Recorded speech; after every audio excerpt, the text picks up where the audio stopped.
ऊनविंशति शब्द का अर्थ है 16, 19, 21 या 29। कौन सा विकल्प सही हो जाएगा? ये हो जाएगा आपका 19। हम चले जाएंगे विकल्प बी के साथ। 20, 19 सही हो जाएगा। अगला, एकादश शब्द का हिंदी अर्थ है 21, 1, 12 या 11। कौन सा विकल्प सही हो जाएगा?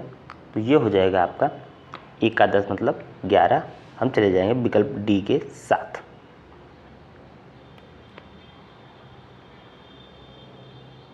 अगला, एकोनत्रिंशत् शब्द का अर्थ 27, 20, 29 या 30। कौन सा विकल्प सही हो जाएगा? तो ये हो जाएगा आपका 29।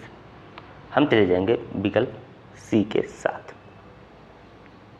अगला, 30 संख्या को संस्कृत भाषा में लिखा जाता है त्रय, एका, चत्वार, द्वयो। तो संख्या जो 3 है इसको संस्कृत में क्या लिखते हैं? त्रय लिखते हैं।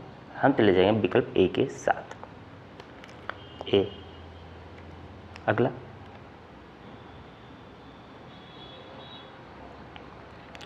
चतुर्दश शब्द का अर्थ है 24, 34, 14 या 44। तो चतुर्दश का क्या अर्थ हो जाएगा? ये हो जाएगा आपका 14। तो हम चले जाएंगे विकल्प सी के साथ। अगला, करोड़ को संस्कृत में कहते हैं, क्या कहते हैं? सहस्त्र, लक्ष या अधस्त्र या कोटि। तो करोड़ को क्या कहते हैं? ये कहते हैं कोटि। हम चले जाएंगे डी ऑप्शन के साथ, डी विकल्प के साथ। अगला, 35 को संस्कृत में लिखते हैं 63, पंचत्रिंशत्, सप्तविंशति या त्रयोविंशति। कौन सा ऑप्शन सही हो जाएगा? 35 को क्या लिखते हैं? तो ये लिखते हैं आपका पंचत्रिंशत् मतलब 35। तो हम चले जाएंगे विकल्प बी के साथ।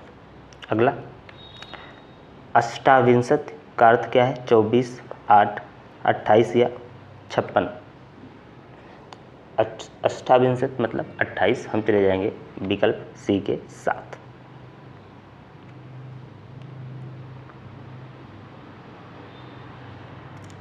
अगला, अष्टचत्वारिशत् का अर्थ क्या हो जाएगा? ये हो जाएगा आपका 94, 48, 90 या 95। तो अष्टचत्वारिशत् ये हो जाएगा आपका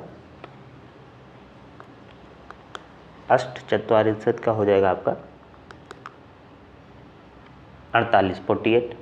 हम चले जाएंगे विकल्प बी के साथ। ये आपका हो जाएगा सही 40। ये आपका हो जाएगा 48। अगला, एकोनत्रिंशत् शब्द बोधक है, किसका है? 29 का है, 39 का है, 29 या 31 का है। कौन सा विकल्प सही हो जाएगा? पहला हो जाएगा 19, 39, 29 या 31।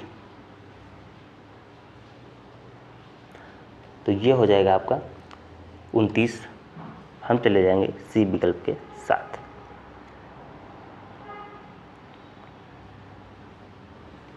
अगला, षोडश शब्द का अर्थ है 11, 14, 12 या 16। कौन सा विकल्प सही हो जाएगा? तो ये हो जाएगा आपका 12 नहीं होगा, ये हो जाएगा आपका 16। तो हम चले जाएंगे विकल्प डी के साथ। अगला, द्वादश शब्द बोधक है 2, 12, 22 या 32। द्वादश मतलब 12। हम चले जाएंगे विकल्प बी के साथ।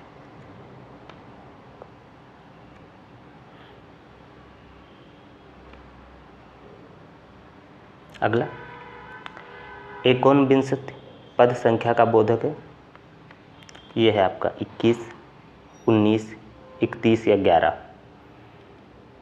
तो ये है एकोनविंशति, ये है 19। हम चले जाएंगे विकल्प बी के साथ। कथ्य शब्द का प्रयोग किन वचनों में किया जाता है? कथ्य शब्द का प्रयोग सदैव बहुवचन में किया जाता है। अगला, एकोनविंशति शब्द का हिंदी अर्थ लिखिए। एकोनविंशति शब्द का हिंदी अर्थ है 19। नवविंशति शब्द का हिंदी अर्थ लिखिए। नवविंशति शब्द का हिंदी अर्थ 29 हो गया ये।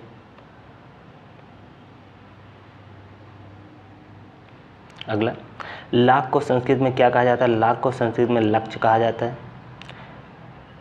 60 63 का अर्थ बताइए। 60 63 का अर्थ होता है 36। 19 संख्या को संस्कृत में किस प्रकार लिखा जाता है? तो 19 को संस्कृत में 9 10 या एकोनविंशति लिखा जाता है।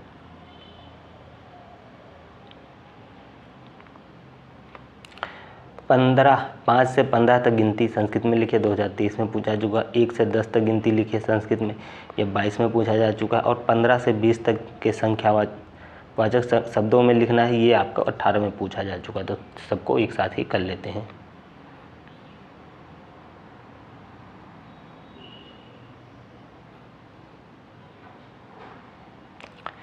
एक 2 3 4 5 6 7 8 9 10 एकादश द्वादश त्रयोदश चतुर्दश पंचदश षोडश सप्तदश अष्टदश नवदश या एकोनविंशति या विंशति। आगे देखते हैं। 12 13 14 15 16 17 18 19 और 20 संख्या को संस्कृत में लिखना है। 16 में प्रश्न पूछा जाए। 12 द्वादश 13 त्रयोदश 14 चतुर्दश 15 पंचदश 16 षोडश 17 सप्तदश 18 अष्टदश 19 9 10 एकोनविंशति और 20 को विंशति कहते हैं।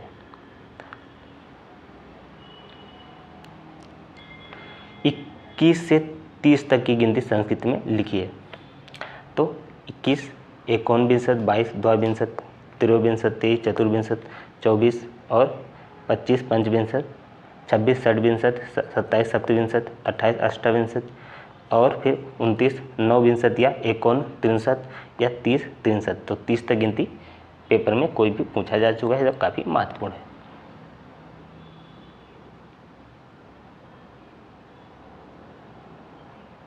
तो ये आपका 21 से 30 तक रहा और फिर आपका ये गिनती रहा 1 से 20 तक, तो काफ़ी महत्वपूर्ण है।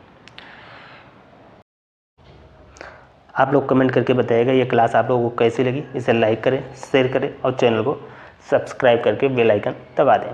पीडीएफ के लिए आप लोग टेलीग्राम ग्रुप ज्वाइन कर लें, जिसका लिंक आपको कमेंट बॉक्स में मिल जाएगा। तो इस क्लास में इतना ही। जय हिंद, जय भारत।